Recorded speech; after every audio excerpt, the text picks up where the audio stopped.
सब भय नायक अजर श्रृंखला भारी। धोए आपदा जन्म गयो सत्य फल पागी।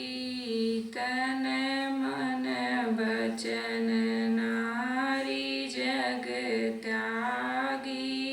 तन मन सोई धारि दे की मूरति संशय भ्रम न लागी। जो जस जान तन तस दर्शय सही जानी करत सोई भागी। तन मन बचन नारी जग त्यागी।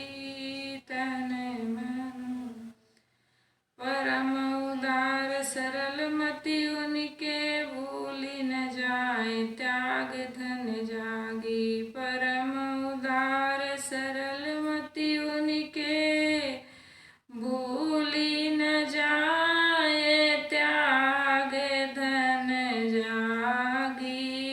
तन मन बचन नारी जग त्यागी। तन मन बचन तन मन बचन नारी जग त्यागी। स्वरूप बोध में स्थित होकर मन वचन कर्म से स्त्री और स्त्री सुख को जिसने छोड़ दिया है उसने संपूर्ण जगत बंधनों को त्याग दिया है।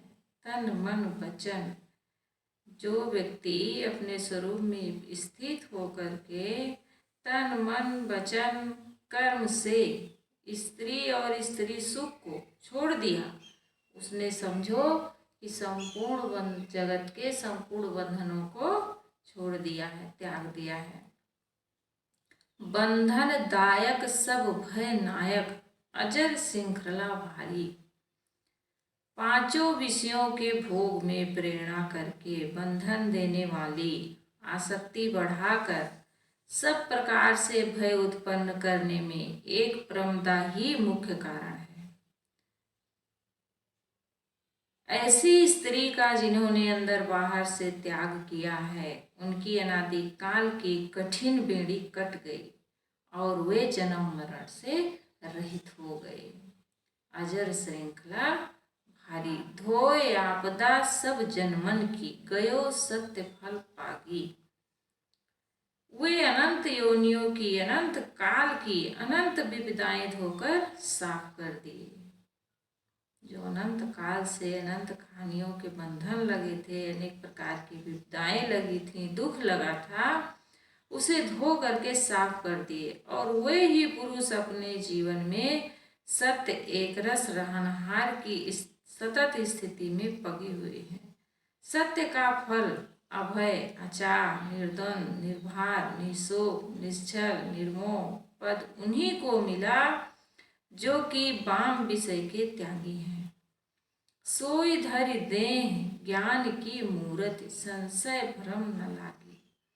वैराग्यवान देह धारण करते हुए भी देह से भिन्न प्रत्यक्ष ज्ञान की मूर्ति है। उन्हें किसी प्रकार का संदेह और गाफिली नहीं सताती है। जो वैराग्यवान होते हैं वो देह धारण करते हुए भी देह से भिन्न प्रत्यक्ष ज्ञान की मूर्ति होते हैं। उन्हें किसी प्रकार का संदेह और गाफिली नहीं सताती है। जो जस जौन तौन तस दर्श तैसे ही जान करत सोई भागी। उनकी विपरीत भावना नष्ट हो जाती है।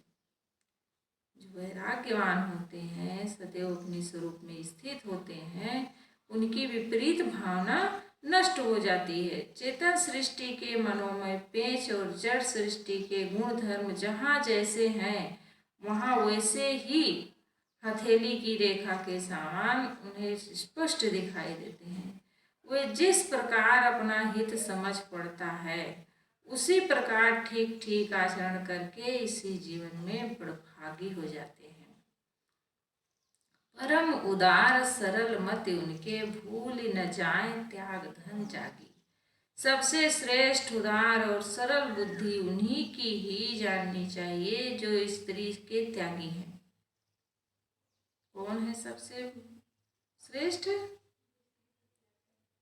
जो सबसे श्रेष्ठ उदार और सरल बुद्धि उन्हीं की ही जाननी चाहिए जो स्त्री के त्यागी हैं। वे ही सावधान पुरुष अपने त्याग धन को कभी भूल नहीं सकते, जिन्हें युवती के क्षणिक सुख के त्याग का अनंत लाभ देखने में आ गया है, वही भयानक स्वप्न से जाग गए हैं। धीरवंत बलि अति कुआ, सम्मुख कटाक्ष न मोहे जेवा। नारी नयन सर जाहि न लागा, महाघोर निश सोवत जागा।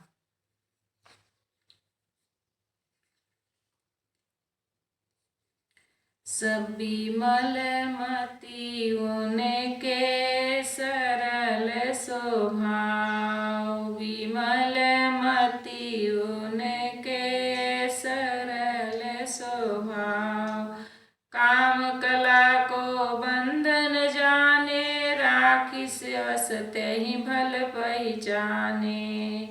काम कला को बंधन जाने, राखी वश तेहि भल पहचाने। घातक जानि ताहि को अपना, सजग रहे सब ठाव। विमल मति उनके, सरल स्वभाव। विमल मति उनके, सरल स्वभाव। ध्वंस करे सब गति मति चावे, जो तेहि विवश जानि दर्शावे।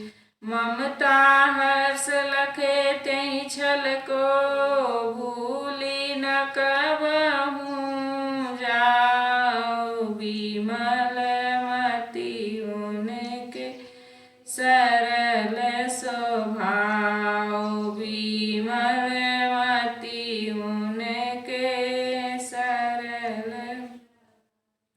मन वच कर्म न साधक वही के, अंतःकरण अभावहि रखि के। ज्ञान अग्नि जारे बल तेहि का, सोअस सोताह ठहराओ। विमल मति उनके, सरल स्वभाव। विमल मति उनके, सरल स्वभाव। जीव मत मारे तिनके फंद, बचावहि सारे। संयम नियम पालि सद्भावहि, तजहि कुसंग लोभाव। विमल मति उनके, सरल स्वभाव। विमल मति उनके, सरल स्वभाव।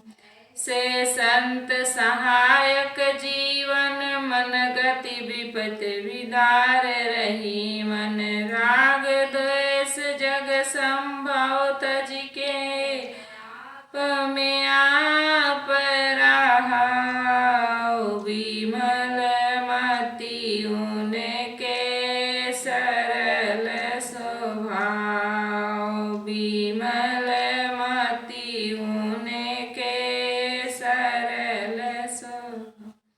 कहे कबीर संत की करनी, जानि मानि तेहि को लखि परनी। धारण करे सो अस सो होवे, संसृति चक्र न साओ। विमल मति उनके, सरल स्वभाव। विमल मति उनके, सरल स्वभाव। किनकी सरल स्वभाव है, विमल मति है? जिसने काम कला को जीत लिया है, जिसने काम विषय को जीत लिया है। साहब कह रहे हैं विमल मति, विमल यानी निर्मल, विमल यानी निर्मल, मति यानी बुद्धि, निर्मल बुद्धि और सरल स्वभाव उन्हीं का जानना चाहिए जिन्होंने काम विषय को जीत लिया है। काम कला को बंधन जाने, राख सवस तेहि फल पहचाने। वे काम भावना को बंधन जानकर उसे अपने बस कर लेते हैं और उसे भली प्रकार परखते रहते हैं कि ये काम ही जगत में मेरा पूरा घात करने वाला प्रबल बैरी है। मनुष्य का प्रबल बैरी कौन है?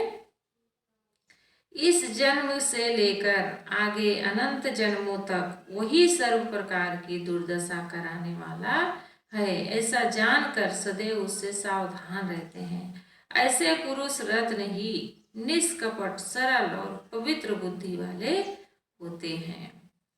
तो घातक जान ताहि को अपना, सजग रहे सब ठाव। ऐसे लोग जो निर्मल बुद्धि, जो काम विषय को जीत लेते हैं, वे महापुरुष क्या समझते हैं कि ये सब प्रकार से हमारे जीवन के लिए घातक है, यानी बंधनप्रद है, दुख देने वाला है। इसलिए सजग रहे सब ठाव, हर जगह हर समय वो सावधान रहते हैं। जो सरल और पवित्र बुद्धि वाले होते हैं, ऐसे पुरुष रत्न हर समय सावधान रहते हैं। ध्वंस करे सब गति मति चावे, जो तेहि विबस जान दर्शावे। ममता हर्ष लखे तेहि छल को, भूल न कबहु जाओ। वे काम भावना वाली चाल, बुद्धि तथा चाहनाओं को विवेक से विनष्ट करते रहते हैं। काम के कोमल सुख भाव में ममता, प्रियता, प्रसन्नता मन का छल है, जो सुख दर्शाकर दुख देता है। ये जो मन का छल है, ये क्या करता है कि विकारों में सुख का भाव दर्शाता है, उसमें सुख है, प्रियता है, इसलिए वो उसमें लग जाते हैं। साहब कह रहे हैं कि पवित्र मन वाले जो होते हैं वो ये समझ जाते हैं कि केवल छली मन का काम है। ऐसे काम छली को दुखपूर्ण जानकर वे उसमें कभी नहीं फंसते। काम भोग में हर्ष आते ही धोखे की टट्टी जानकर उसे मिटा डालते हैं। धोखे की टट्टी जानती हो? धोखे की टट्टी जानती हो क्या है?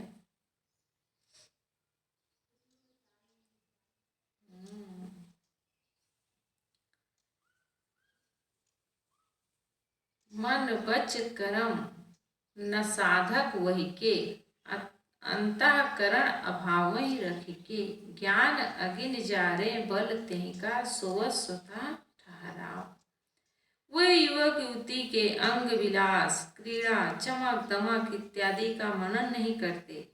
वे वचन से काम रस का वर्णन नहीं करते, अर्थात ऐसे वाक्य नहीं निकालते कि जिससे अपने और दूसरे को काम विष चढ़े, काम का संचार हो। वे दृष्टि को नम्र रखते हैं, कामुक सौंदर्य की ओर निगाह नहीं डालते, कामोत्पादक रसास्वाद नहीं ग्रहण करते, वीर ध्वंसक स्पर्श नहीं करते और दसों इंद्रियों से काम साधक यो सर्व व्यवस्था त्याग कर अंतःकरण में सर्वदा उससे उपराम हो काम छली का अभाव रखते हैं। पुनः स्वरूप ज्ञान की प्रबल अग्नि से भोगों में दुख दोष तथा मिथ्या दृष्टि करके काम वासना के बल जोश तथा उद्वेग को जलाते रहते हैं। इस प्रकार वे काम वासना रहित स्वतंत्र होकर ठहरते हैं। ज्ञान अगिन जारे बल तेहि का, सोवस स्वतः ठहराव। जो तेहि विवश जीव मत वारे, तिनके फंद बचावहि सारे। संयम नियम पाल सद भावे, तजहि कुसंग लोभाव। जो युवक युवती काम विषय वश उन्मादी हो रहे हैं, ऐसों के फंदे पेंच भुलावे से वे अपने को बचाते रहते हैं। काम उत्पादन हेतु ऊपर कहे गए सर्व विकारों का त्याग रूप संयम रखते हैं। गुरुपद घेरे की गतिविधि के नियम बनाकर उन्हीं के भीतर रहते हैं। गुरुपद का घेरा क्या है? गुरु का ज्ञान, संतों की संगत, संयम, नियम, ध्यान, साधना, यही गुरु का घेरा है। और जो इसको छोड़ देगा फिर उसका स्वाभाविक है कि पतन होगा, मन विकारी होगा। और जो इस घेरे में सदैव रहेगा फिर उसको कभी विचलित होने का कोई तुक ही नहीं बनता है। साहब कह रहे हैं गुरु पद के घेरे की गतिविधि के नियम बनाकर उन्हीं के भीतर वो रहते हैं। सदा यथार्थ भावनाओं का अभ्यास करते हुए सत्य स्वरूप की वृत्ति दृढ़ करते हैं और जिससे काम भाव जागृत हो ऐसे संग, स्थान, मनन, दृश्य में नहीं लोभते। शरीर यात्रा में जबरन विरोधी संग पड़ने पर उससे उदास रहते हैं। अब कहीं जीवन में अगर विरोधी संग पड़ भी जाता है तो वहाँ से वो उदास हो जाते हैं, वहाँ उसमें रस नहीं लेते, आनंद नहीं लेते हैं। तो साहब कह रहे हैं संयम नियम पाल सद्भाव है तजय कुसंग लोभाव। ऐसे संत सहायक जीवन मन गति विपत्ति बिदारी रही मन।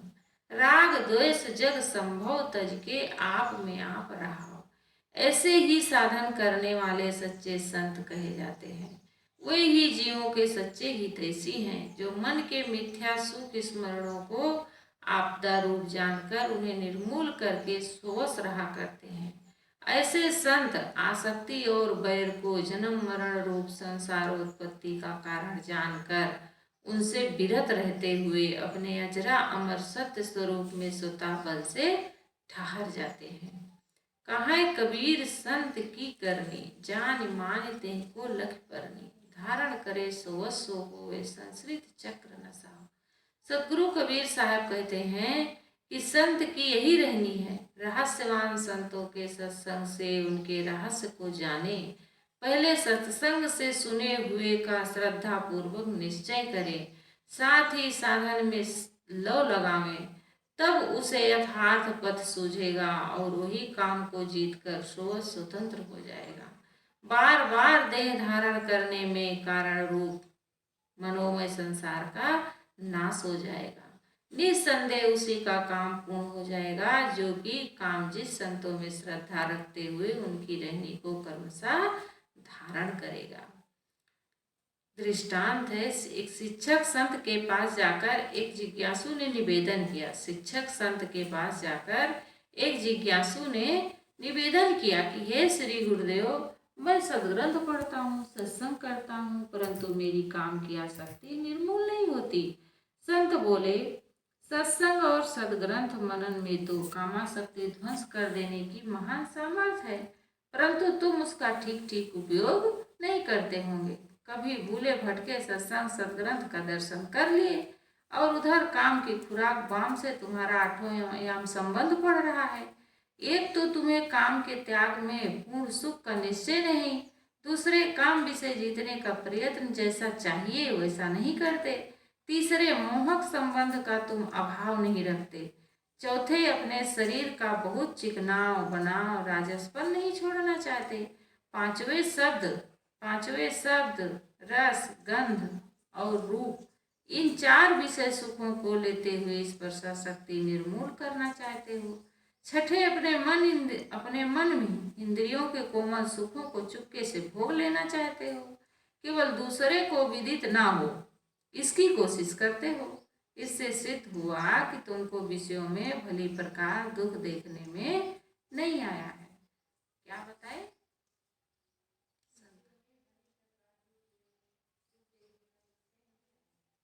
विषयों में दुख नहीं देखते हो और थोड़ा मोड़ा कभी सत्संग कर लेते हो, सदग्रंथ कर लेते हो, और जो उसकी कुसंग जो है उसमें 8वां याम रहते हो, हर समय रहते हो। कुसंग की जगह में जहाँ से तुम्हारे मन के विकार बढ़े वहाँ पर हर समय रहते हो, और सत्संग में थोड़ा मोड़ा समय देते हो, और विषयों में तुम्हें दोष दर्शन दिखता नहीं है कि इसमें दुख है। तो जब तक भली प्रकार से दुख देखने में नहीं आएगा तब तक तुम्हारे मन के विकार कैसे छोड़ सकते हैं? यदि आता तो उसका ग्रहण न होता, कोई जाने या ना जाने, विष कोई भूल कर भी नहीं खा सकता। सातवें, तुम्हें विद्या बुद्धि और बाहरी पदार्थों का सूक्ष्म प्रमाद या गाफिली है। आठवें, शरीर इंद्रिय के मिथ्या सुख का सत्य अभ्यास कर लिया है, उसे पलटकर सत्संग से अपने सत्याचरण की सत्यता का निश्चय दृढ़ नहीं किया। नवे, अपनी आदत अपना बनाया भयानक रोग है, उसको मैं ही छोड़ के आरोग्य होकर अवश्य सुखी हो जाऊंगा, ऐसा निश्चय नहीं है। दसवें, विषय भोग के लिए चाहे जितना परिश्रम पड़ जाए सब सहना स्वीकार है, किंतु सन्मार्ग और सत्साधन के लिए जल्दीबाजी से थोड़े ही परिश्रम में तय करना चाहते हो। इसका कारण ठीक ठीक त्याग मार्ग में सुख निश्चय नहीं है। यदि त्याग वृत्ति में सुख निश्चय हो जाए तो कुछ भी हो, कितनी ही देर क्यों न लगे, उसे कर लिया जाएगा। 11वें, प्रपंच पत्रिकाएं तथा रसिक नर नारियों के संसर्ग का त्याग नहीं करते तथा उनके रूप अंग की ओर भाव बनाए रहते हैं। बस इन्हीं सब कारणों से तुम काम की आसक्ति नहीं जीत पाते। इन सब बातों को छोड़कर निश्चय पूर्वक सत्संग करो, सदग्रंथ पढ़ो और उसी के अनुसार साधन करो। देखो काम पर विजय पाते हो या नहीं। जिज्ञासु संत के वचनानुसार ही साधन में जुट गया, बस उसकी इंद्रियां काबू में हो गईं। फिर तो वह सदा सावधान रहता हुआ अमृत स्वरूप में ठहराव कर सदा के लिए कृतार्थ हो गया। उसके संग से अनेक मनुष्यों को कल्याण मार्ग में रुचि हो गई। चौपाई है, पूर्ण भयो काम हर जानो, याय मनन कर शुद्ध सुजानो।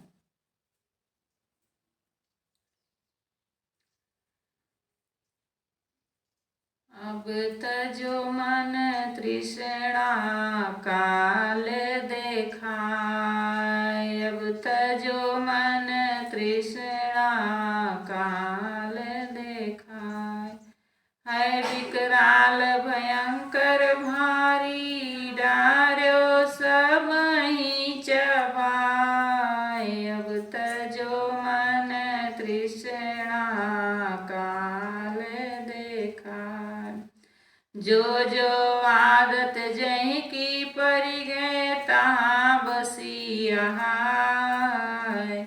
और कही मांगती गुजरे, कबहू नने कुआ घाय। अब तजो मन तृष्णा काल देखाय। पहले आशा रूप धरे वह मर्जी मांगत जाय। जौनु कहो हम तौनु करिबे, जबरन नाही सताय। अब तजो मन तृष्णा काल देखाय। अब तजो मन तृष्णा काल देखाय। जो जो कहूँ मान लेहि तेहि बातन, अविगत सबहि कराय। जन्म अनंतन ताहि धरावे, त्रास अमित देख लाय। अब तजो मन तृष्णा काल देखाय। सब ताकत तेहि जीव की हरि के, जबरन देत न चाय। पूरे करत कोई पाछे पछरे, देत दिलासा ताय। अब तजो मन तृष्णा काल देखाय। छल बल करके विवश न आवे, जीवन बहुत भरमाय। सब फौरेब लखै जो यही के, मारी पछारे धाय। अब तजो मन तृष्णा काल देखाय। अब तजो मन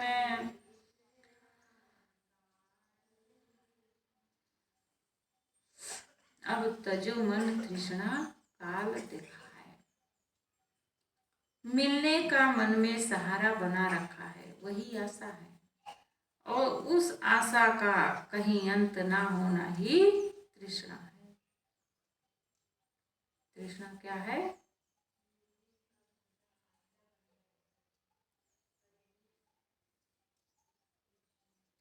आशा का कहीं अंत ना होना। आशा लगा के रखे हैं और मिल जाए और मिल जाए, और उसका अंत ना होना ही तृष्णा है विकराल भयंकर भारी। हे मन, अब समझ विचार कर आशा तृष्णा को त्याग दे, क्योंकि आशा तृष्णा ही जीव के लिए काल रूपणी देखने में आती है। जो बड़ी कठोरता से सब प्रकार के दुख दे, उसे काल कहते हैं। ऐसी तृष्णा ही है, क्योंकि उस तृष्णा का रूप बड़ा बड़ा भयानक है। उसकी समता में नदी, समुद्र, सूर्य, पृथ्वी, पहाड़ सब तुच्छ हैं। उसने संपूर्ण जीवों को चबा डाला तो भी खाली की खाली ही है। तृष्णा का गड्ढा कभी भरता नहीं है। जो जो आदत जहकी परिगे तहाँ बसिया आए।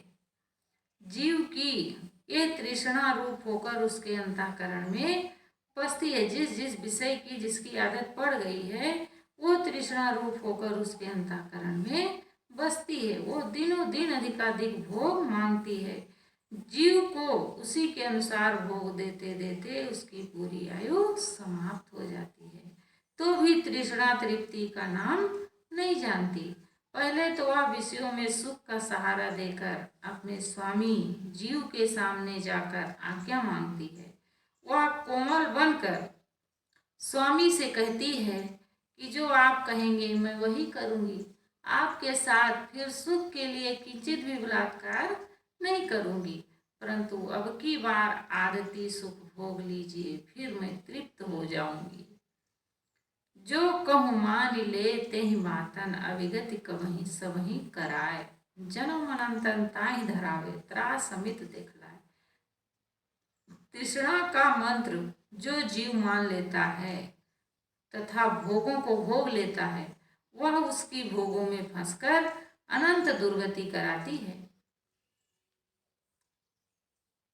भोगों में फंसाकर अनंत दुर्गति कराती है। साथ ही सर्वभोग क्रिया के अध्यास संचित रखकर अनंत देह धारण कराती है, और 3 ताप रूप दंडों से पीटती हुई अनंत पीड़ा देती रहती है। 3 ताप क्या है तनु? दैहिक ताप क्या है?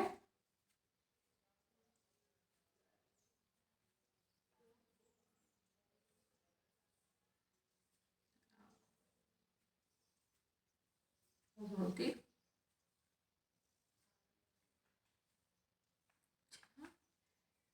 भौतिक ताप क्या है? जो जीवों द्वारा कष्ट मिलता है वो भौतिक ताप है, और जो शारीरिक कष्ट होता है, बीमारियां होती हैं, उसको क्या कहते हैं? दैहिक ताप कहते हैं। दैविक ताप जो जड़ प्रकृति द्वारा मिलता है।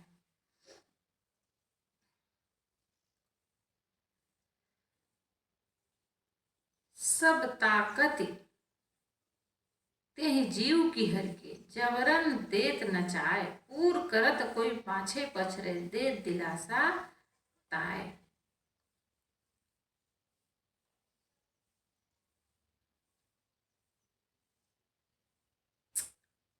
इस तृष्णा में जो मुक्त हुआ, उसका ज्ञान बोध धारणा शक्ति बलपूर्वक हरण करके नट मरकट के समान नाच नचाती रहती है। नट मरकट क्या है? नट का मरकट किसे कहते हैं? जो मदारी होते हैं, बंदर नचाते रहते हैं, नहीं नचाते, गाँव गाँव लेके घूमते हैं, तमाशा दिखाते हैं। तो तृष्णा कैसे करती है? साहब कह रहे हैं बलपूर्वक सारी धारणा शक्ति ज्ञान बोध वैराग्य हरण करके नट मरकट के समान नाच नचाती रहती है। बहुत प्राणी भोगों में उसका पेट भरना चाहते हैं, परंतु वह और चाहना रूप भूख बढ़ा बढ़ाकर भूखी ही होती जाती है।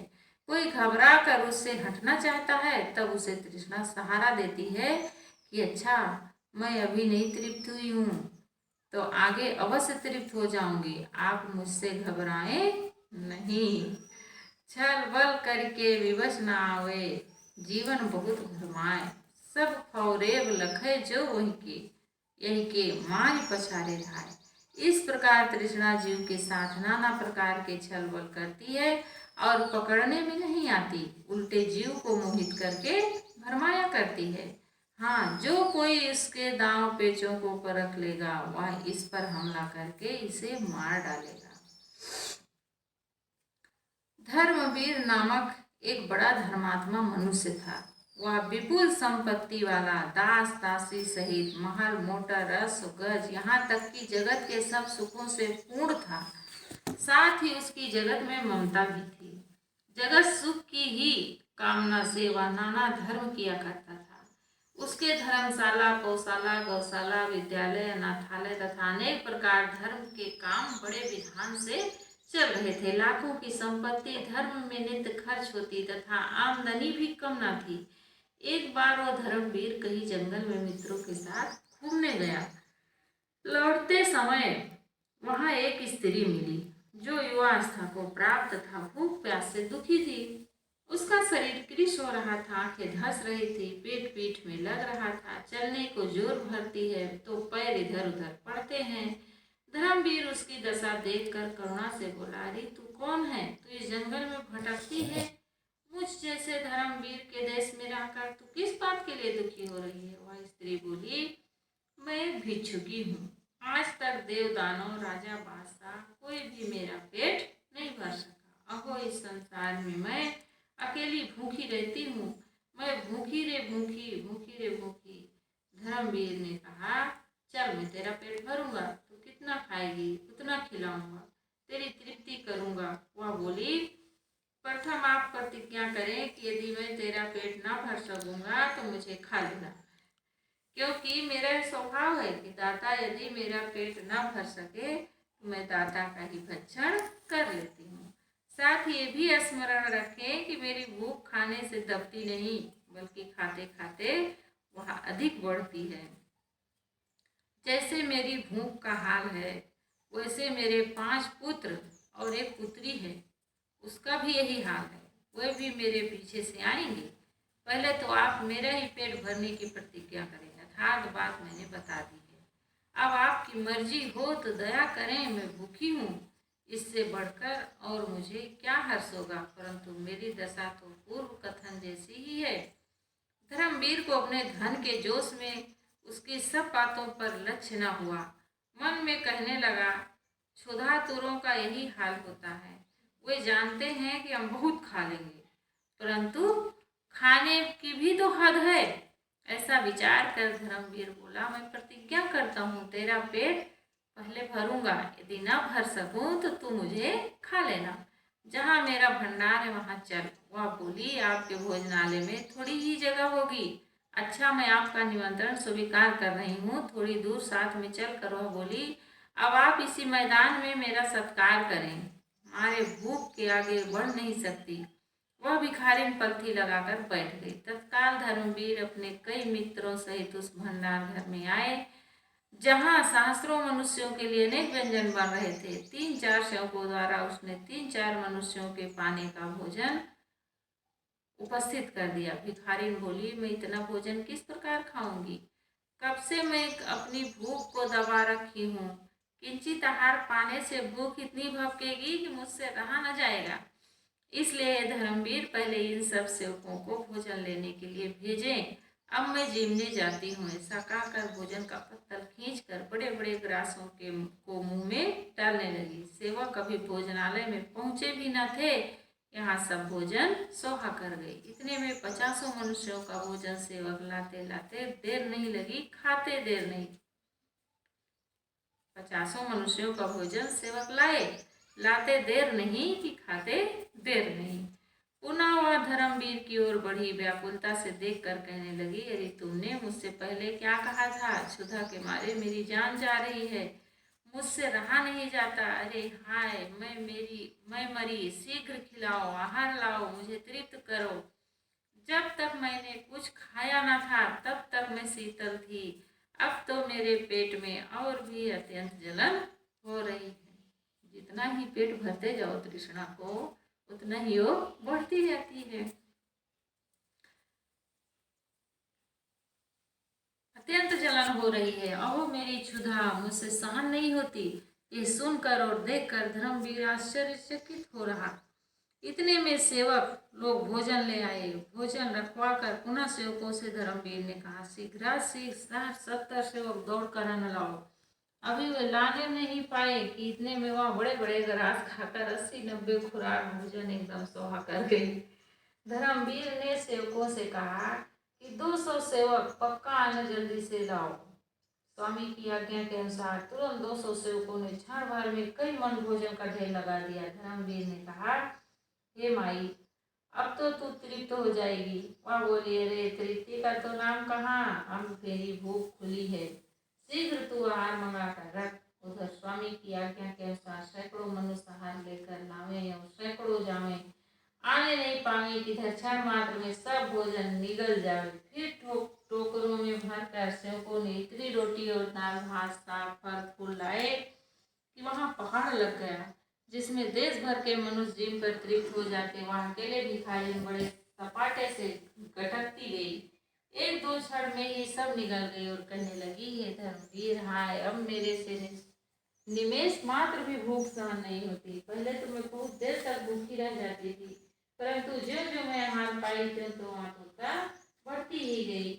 अब तो मेरे आहार में पल भर भी विलम्ब न कर, क्योंकि मेरी क्षुधा बेमिसाल प्रतीत हो चुकी है। धर्मवीर ने घबरा कर सेवकों से कहा, जल्दी इसका आहार लाओ। सेवकों ने कहा, महाराज, अब भंडार में बिल्कुल अन्न साग नहीं रह गए, हम लोग कहाँ से लाएं। हाँ, इस भयंकर राक्षसी को आपने क्यों निमंत्रण दिया।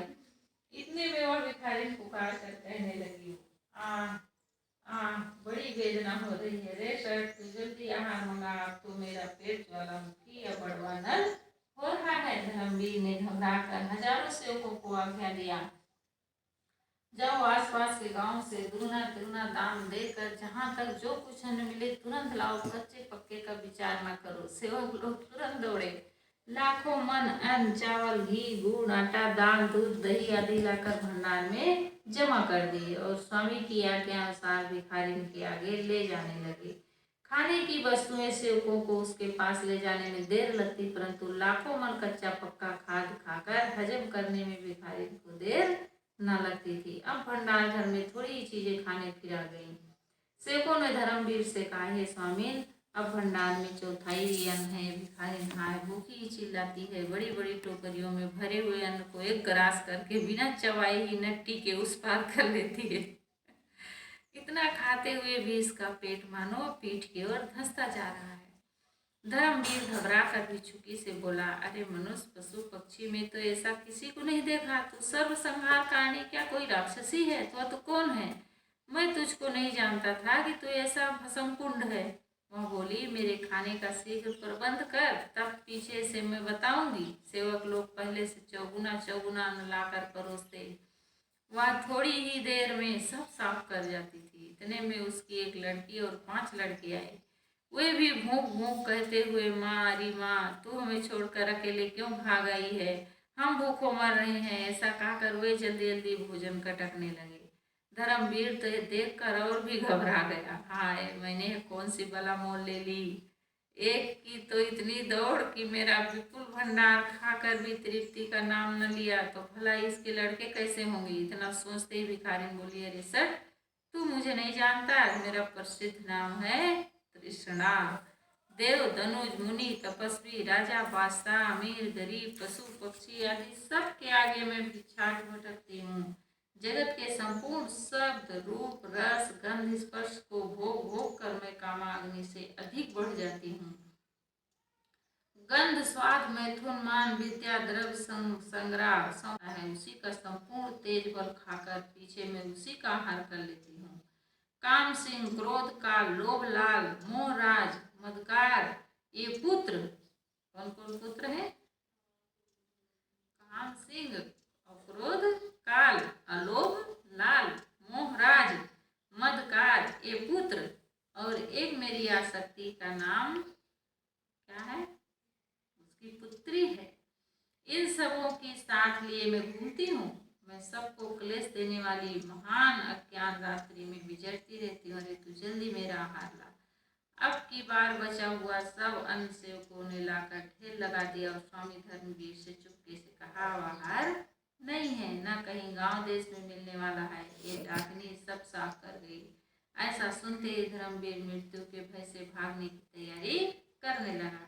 जल्दी जल्दी से अन्न को फांकते हुए बड़े पहाड़ के समान भयंकर बनी हुई राक्षसी जीभ लपलपाती, ओठ फड़फड़ाती, मुख से खाऊं खाऊं करती हुई धर्मवीर और उसके सहस्रों सेवकों की ओर उन्हें चबाने के लिए दौड़ी। सब हा हा करके भागने लगे। राक्षसी बोली, अरे मिथ्याभिमानियों, तुम लोग भागकर कहाँ जाओगे? स्वर्ग, मृत्यु, पाताल अर्थात ऊंचे नीचे सब स्थल तथा सब लोकों में मेरी स्वच्छंद गति से पहुँच है।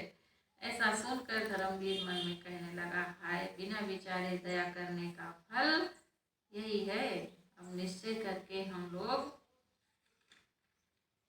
इस राक्षसी के दांतों से चबाए जाएंगे। अहो, इस समय मेरा कोई समर्थ पुरुष सहायक हो। हे संत महात्मा, हे गुरु, हे दीनदयाल, हे असरा शरण त्रैतापहरण, मुझ दीनदास को बचाइए। इतने में सन्मुख एक संत पीपल वृक्ष के नीचे बैठे हुए दिखाई दिए। तुरंत धर्मवीर जाकर संत के चरणों में गिरा और स्तुति करने लगा। अहो मोह बस में आड़ विसर्जन समय आयो, नहीं कछु और गति मोहि सूझे, सर्वस खोयो भयउ असूझे। ना जाने कहीं पाप को फले, देखे सुनी न जस कछु खले। कृपा करन भव भय हरन, शरण हरण भव भी